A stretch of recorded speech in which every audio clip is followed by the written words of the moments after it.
Chapter 7. Mrs. Tittlebottom and the Marzipan Menagerie. Circe perched the odd sister's house in a field filled with brilliant golden wildflowers at twilight, just as her mother's had done years earlier.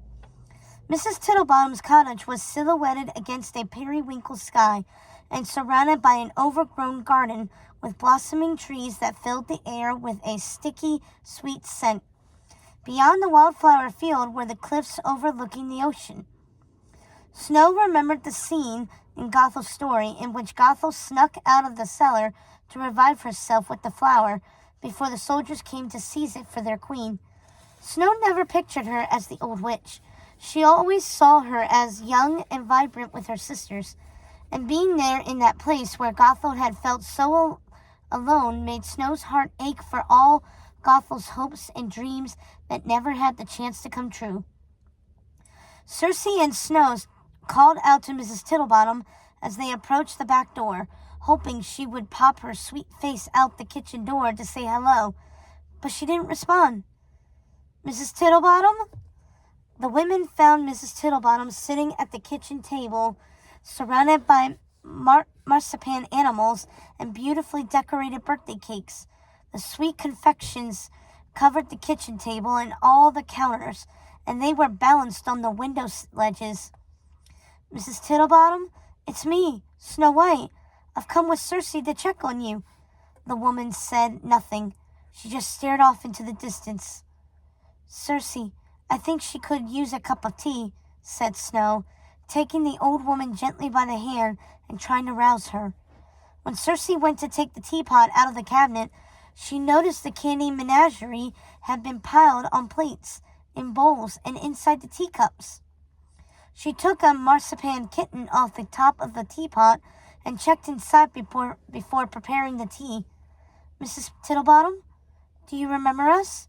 Snow White's heart broke as she looked at the poor woman who hadn't even noticed them yet. "Mrs. Tittlebottom?" The woman finally raised her gaze, and her face lit up when she saw Snow White. "Of course I remember you, dear. I'm so happy you've come back." Snow White hugged the old woman tightly. "I would offer to make you some tea, but I see sweet Circe is already taking care of things." Circe blushed. "I'm sorry, Mrs. Tittlebottom. I thought it would be nice for you to have someone wait on you for a change." The old woman smiled. "Don't you fret, dear. I am happy you're here." "I see you've been busy," Snow White said, smiling at the confections scattered around the kitchen. "Yes, I suppose I have." Mrs. Tittlebottom looked around the room as if she didn't know how all the animals had gotten there. "Maybe we should go into the sitting room or the library while Circe makes us some tea," Snow White said, shooting a concerned look at Circe. "Oh, I never go into the library. Never the library or the cellar," said the befogged old woman. "Well, I hope you don't mind my going into Gothel's old library later, Mrs. Tittlebottom. There are some books in there I think might be of use to us." Mrs. Tittlebottom gave Snow a sly look. "Oh, I don't think Gothel would mind. It's not like she can object now, can she?" she said, laughing. "Why don't you just take them? I'd be happy to be rid of the foul things." She seemed to remember something unpleasant. "Come on, let's go to the sitting room, Mrs. T." Snow ushered Mrs. Tittlebottom through the kitchen and dining room to the lovely little sitting room. The room was cozy and old-fashioned.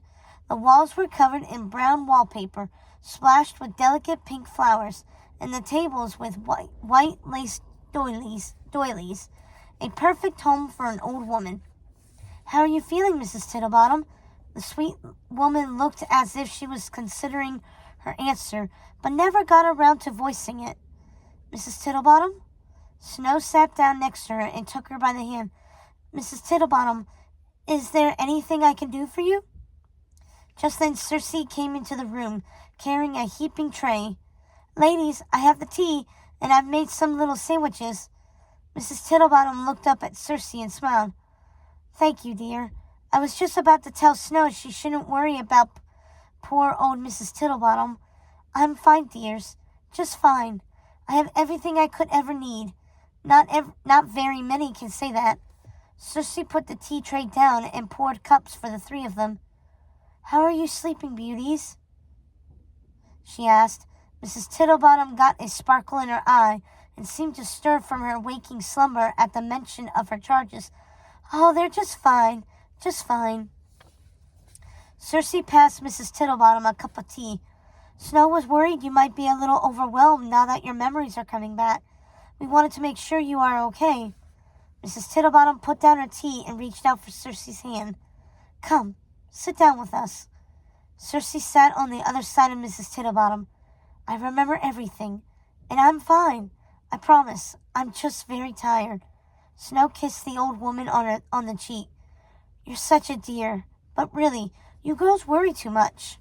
Cersei passed Mrs. Tittlebottom the plate of little sandwiches. "Thank you, dear. May I ask why you're really here? Is it about those books? Oh, don't get me wrong. I know you have kind hearts, the two of you, but this old woman's fairy tale is over. I've done my duty and protected the Sleeping Beauties, but my job is done, and what I want now more than anything else is to rest." "What do you mean your job is done?" "I mean just that, dears. Primrose and Hazel, they woke up a few days ago." "What? Woke up? But how?" said Cersei, getting to her feet. "Where are they?" "They said they were going home, my dear." "Home? But how were they brought back to life? How did it happen?" Mrs. Tittlebottom smiled. "The flowers, dear. It was the flowers. Didn't you see them when you came in?" Cersei rushed to the window and gasped at the glowing lights coming from the field. "Snow, look!" The field was filled with brilliant golden flowers. Their light was so bright Cersei could see it reflected on Snow White's face.